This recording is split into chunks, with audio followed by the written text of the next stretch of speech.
Hungary's leadership is standing by its decision to block the whole 7-year budget for the European Union over the inclusion of new powers which would, they claim, allow the political persecution of member states that don't follow the Brussels globalist playbook on matters like mass migration. The Hungarian and Polish governments used their veto powers to block the 7-year Multiannual Financial Framework, MFF, in other words, the EU's budget on Monday, having failed to prevent new clauses and rules being inserted at earlier stages of the negotiation process. While the comparatively small Central European nations lacked the political clout to prevent the new rules, because they are tacked onto the overall budget which must be adopted by all member states unilaterally, the bloc essentially forced Hungary and Poland into a showdown where their choices were to accept the new controls or stop Europe's spending altogether.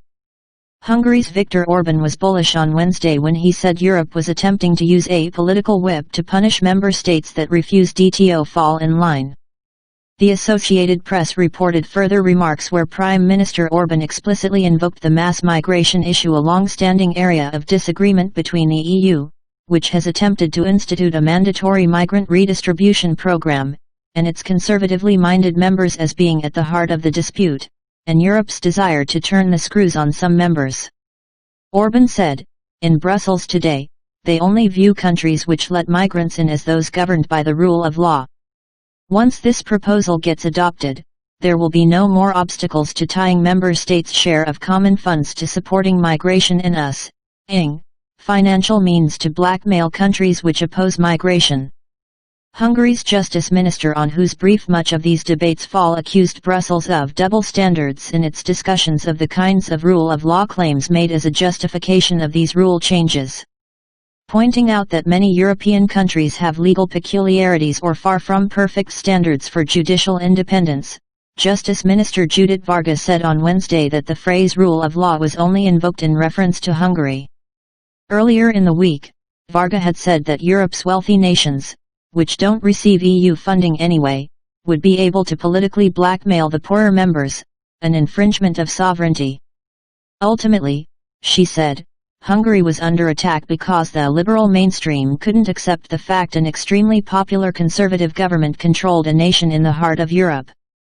While Hungary and Poland pioneered the blockade of the budget to head of the blackmail rules on Monday, they have since received support from Slovenia, another conservatively minded Central European state which may have something to fear from Europe tying the often considerable development fund payments to political control.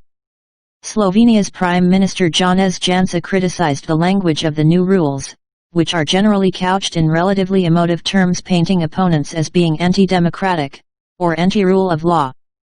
Ulrich Tief reports his Wednesday remarks, when he said, some political groups are openly threatening to use the instrument wrongly called rule of law in order to discipline individual EU member states through a majority vote. We need EU institutions that will not be involved in member states' internal political conflicts. While Slovenia has not gone as far as joining the veto itself, it nevertheless has supported the complaints so far.